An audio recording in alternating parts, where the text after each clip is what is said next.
श्रीपादराजं शरणं प्रपद्ये।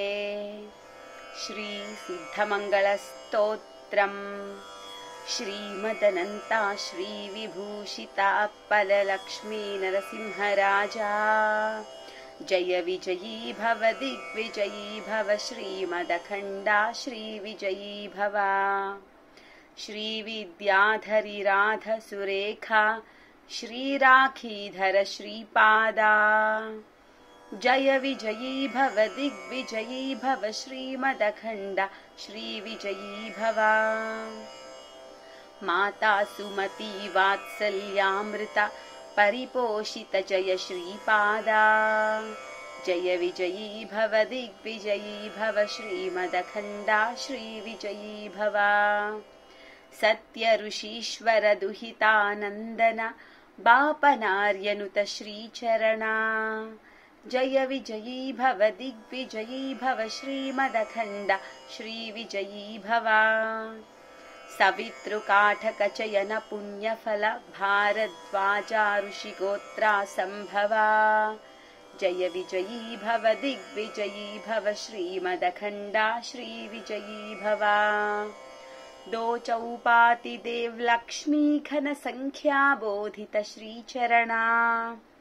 जय विजयी भव दिग्विजयी भव श्रीमदखण्डा श्रीविजयी भव। पुण्यरूपिणी राजमाम्बसुत गर्भ पुण्यफल संजाता। जय विजयी भव दिग्विजयी भव श्रीमदखण्डा श्रीविजयी भव। सुमती नंदन नरहरि नंदन दत्त देव प्रभु श्रीपादा। जय विजयी भव दिग्विजयी भव श्रीमदखण्डा श्रीविजयी भव। पीठिकापुर नित्य विहारा मधुमति दत्ता मंगलरूपा। जय विजयी भव दिग्विजयी भव श्रीमदखण्डा श्रीविजयी भव। इति श्री सिद्धमंगलस्तोत्रम् శ్రీపాద శ్రీవల్లభ చరితామృతం అధ్యాయము 34 శరభేశ్వర వృత్తాంతము.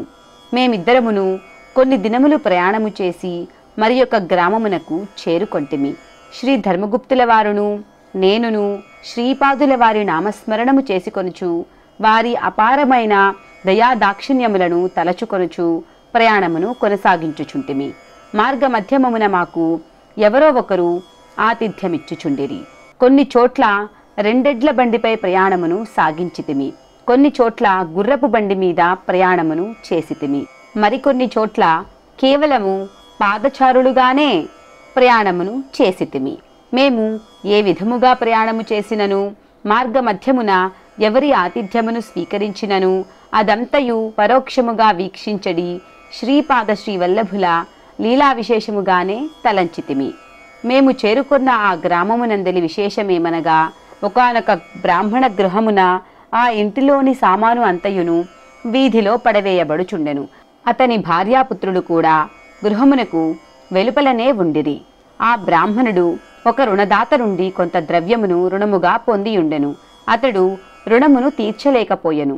ఒకనాడు రుణదాత ఈ బ్రాహ్మణుని సమీపించి నిలువుమని గద్దించెను. అతడు నిలిచెను. ఒక బొగ్గుతో అతని చుట్టూరా ఒక రేఖ గీయబడెను. ఆ రేఖను దాటి బ్రాహ్మణుడు వచ్చుటకు వీలులేదు. ఎన్ని దినములలో రుణమును తీర్చదవో యజ్ఞోపవీతమును పట్టుకొని తేల్చి చెప్పవలసినదని రుణదాత గద్దించెను. 2 పక్షములలో రుణమును తీర్చెదనని బ్రాహ్మణుడు పలికెను. అనుకొన్న విధముగా ద్రవ్యము సర్దుబాటు కాకపోవుటచే అతడు తన మాటను నిలుపుకొనలేకపోయెను. గడువు తీరిన తదుపరి మేము ఇంటిని స్వాధీనము చేసుకొందుమని రుణదాత ఇదివరకే నిష్కర్షగా చెప్పెను. అతడు చెప్పిన విధముగానే ఈ ఆగడమును చేయుచుండెను. బ్రాహ్మణుడును భార్యాబిడ్డలును దిక్కుతోచని పరిస్థితులలో నుండిరి. ఆ ఊరి వారందరూ చోద్యము చుచ్చుచుండిరే గాని ఒక్కరును సాహసించి రుణదాతకు సర్ది చెప్పి మరికొంత గడువు నిమ్మని నచ్చచెప్పలేకపోయిరి. శ్రీపాదులు భక్తులను సంకట స్థితిలో చిక్కించి వారి భక్తిని పరీక్షించి రక్షించుట. ఆ బ్రాహ్మణుని దీనావస్థను చూచి శ్రీ ధర్మగుప్తుల వారు విచలితులైరి. వారికి సహాయము చేయవలనని కోరిక కలదు. కాని ప్రస్తుతము వారి వద్ద ధనము లేదు. నేను స్వతహా నిర్ధనుడనే. అయితే నేను సాహసించి, అయ్యా, ఈ అశక్త బ్రాహ్మణుని మీద దయయుంచి మరి 2 పక్షములు వ్యవధి ఇండు. ఈ వ్యవధి లోపల శ్రీపాద శ్రీవల్లభుల వారి అనుగ్రహము వలన అతడు తన కష్టముల నుండి గట్టెక్కును. కాస్త స్థిమితముగా ఆలోచింపుడు. అతడు బాకీ తీర్చుటకు నేను హామీ పడెదను అని అంటిని. ఈ మాటలను నేను అప్రయత్నముగా పలికి తిని. ఆ రుణదాత ఇట్లనెను, సరే, నీ మాటలను నమ్ముచున్నాను, 2 పక్షముల సమయమునిచ్చుచున్నాను. అయితే బాకీ పూర్తిగా పరిష్కారమగునంత వరకును మీరిద్దరు బాటసారులు కూడా ఇచ్చటి నుండి కదలరాదు. ఒకవేళ బాకీ పరిష్కారము కాని ఎడల ఈ బ్రాహ్మణుని గృహమును స్వాధీనపరచుకునటయేగాక నా చేత నిష్ప్రయోజనముగా గడువునిప్పించినందులకు మిమ్ములను ఇద్దరును రచ్చకీర్చెదను. అప్పుడు న్యాయాధికారి వేయు శిక్షకు మీరిద్దరును పాత్రులగుదరనెను. ఇచ్చిన గడువు లోపల నేను గాని ధర్మగుప్తుల వారు గాని బ్రాహ్మణుల అప్పు తీర్చుట అసంభవము. ఉచితానుచితముల పాటించక, సాధ్యాసాధ్యములను ఆలోచింపక, అవివేకి వలె నేను ఈ వాగ్దానమును చేసి తిని. ఇటువంటి అనాలోచిత వాగ్దానమునకు నన్ను నేను నిందించుకొనవలెను. శ్రీవల్లభుల వారిని నిందించుట తగదు. నాతో పాటు ధర్మగుప్తుల వారిని కూడా సంకట పరిస్థితిలో నెట్టివేసి తిని. ఇది మరి ఒక పాపకార్యమగును. వాక్కును నియంత్రించుకొను శక్తి లేకపోవుటచే ఎన్ని అనర్థములు కలుగగలవో ఈ నిదర్శనము చాలును. ప్రభు లీలలకు అంతెక్కడా. ఇటువంటి సందర్భములు ఏర్పడినప్పుడు మాత్రమే దృఢభక్తి కలుగుటయో లేక భక్తి రాహిత్యమేర్పడుటయో జరుగుచుండును. ధర్మగుప్తుల వారు నిశ్చింతగా నుండిరి. వారిట్లనిరి, శంకర భట్టు, జరిగిన దానికి చింతింపవలదు. జరిగినది, జరుగుచున్నది, జరుగబోవునది అంతయును వారి లీలా వినోదము. బ్రహ్మలిఖితమెట్లుండునో అది జరుగక తప్పదు. బ్రాహ్మణుడి ఇంటిలో సంభారములు ఏమీయునూ లేవు. అతడు నిర్ధనుడై ఉండెను. అతడును అతని కుటుంబములోని వారును ఏలాగునను పస్తు ఉండియే తీరవలెను.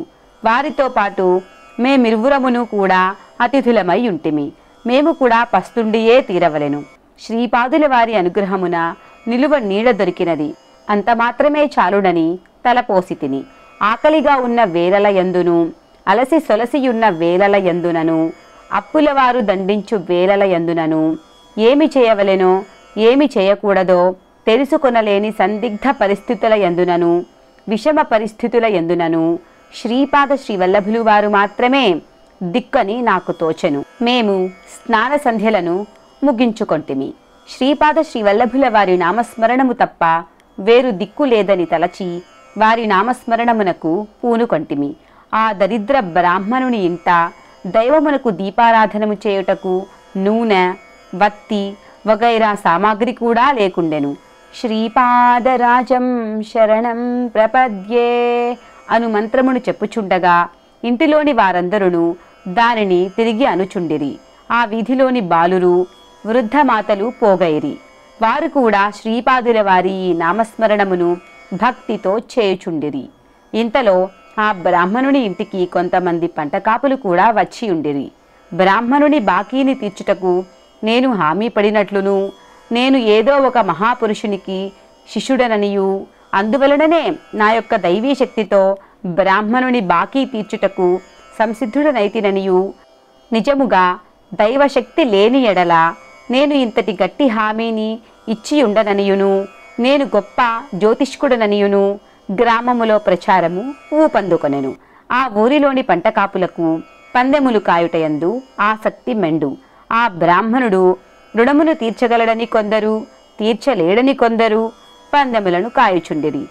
ఆహా దుర్విధి!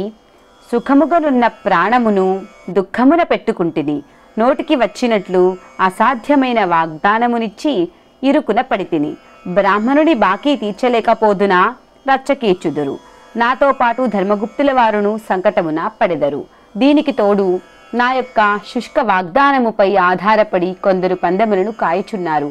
ఆఖరికి జూదగాళ్ల పందెములకు కూడా నా శుష్క వాగ్దానము కారణమగుచున్నది.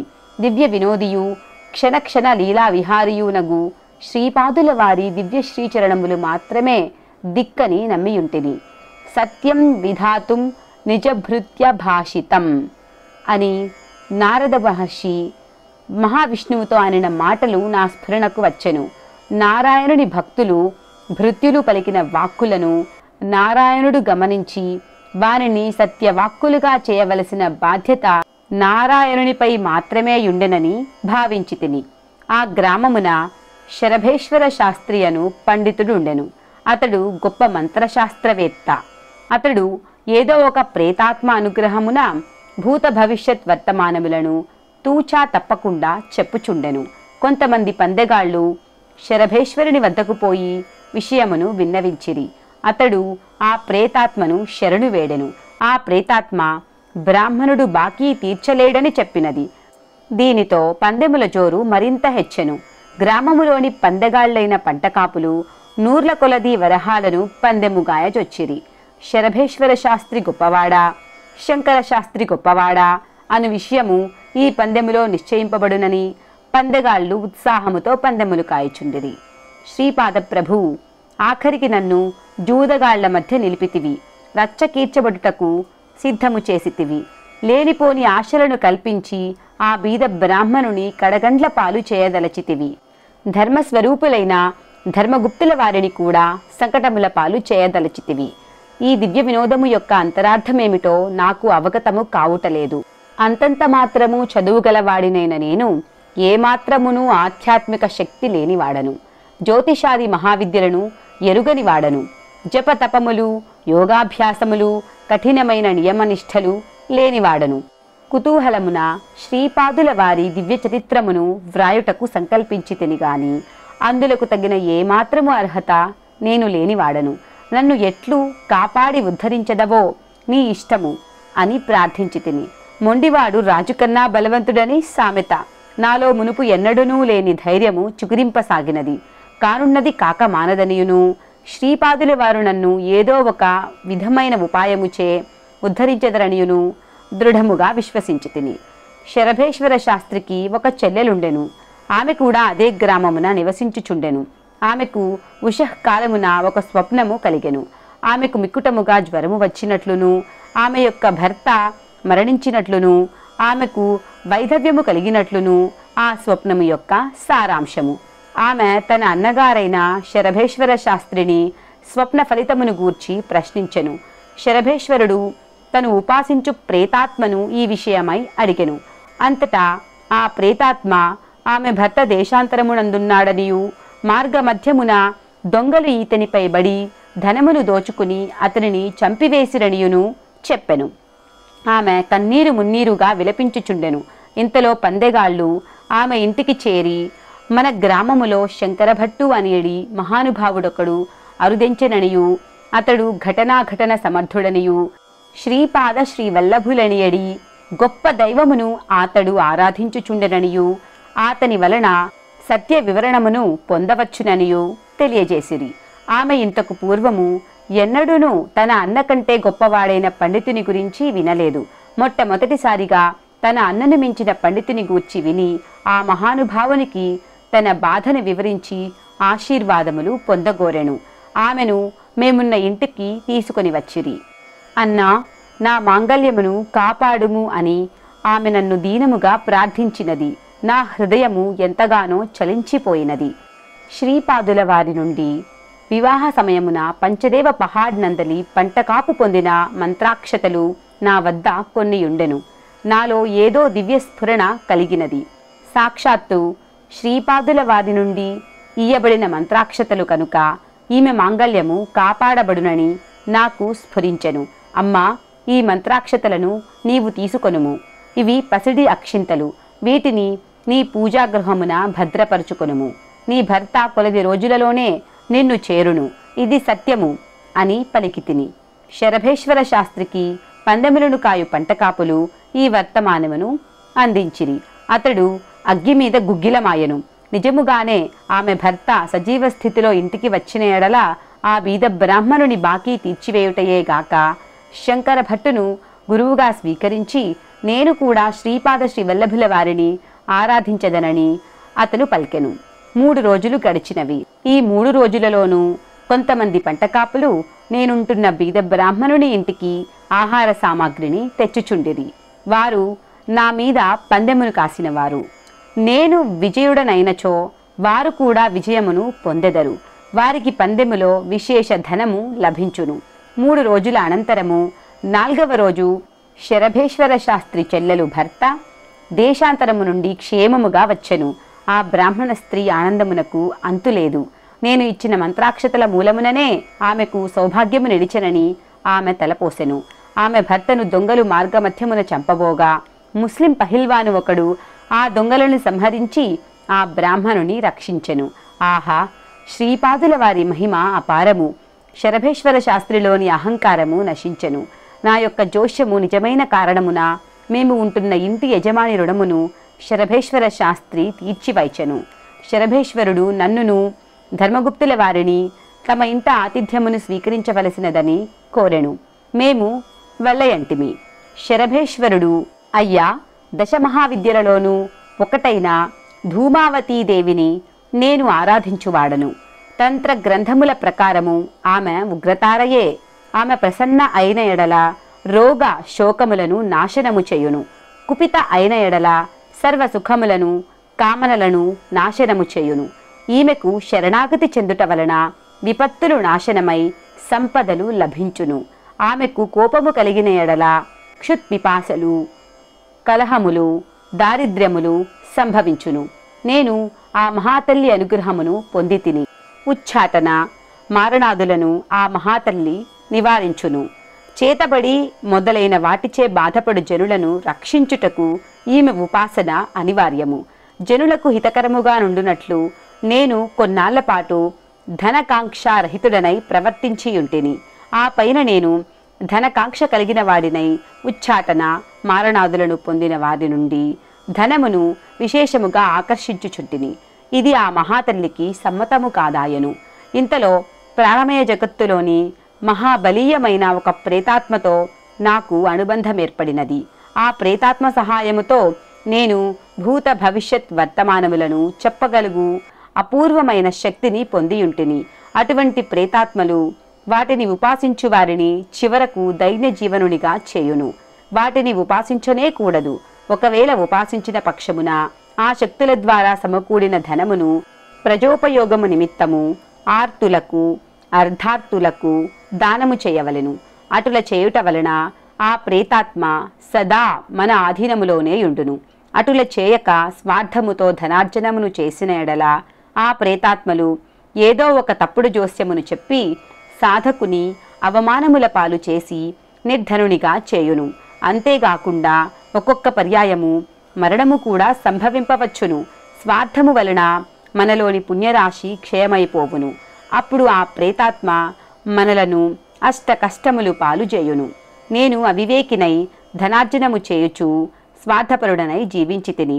అందువలననే ఆ ప్రేతాత్మ నా కట్టుబాటును తప్పి తప్పుడు జోస్యము చెప్పి నన్ను ఇరకాటమున పెట్టినది. నేను అవమానముల పాలైతిని.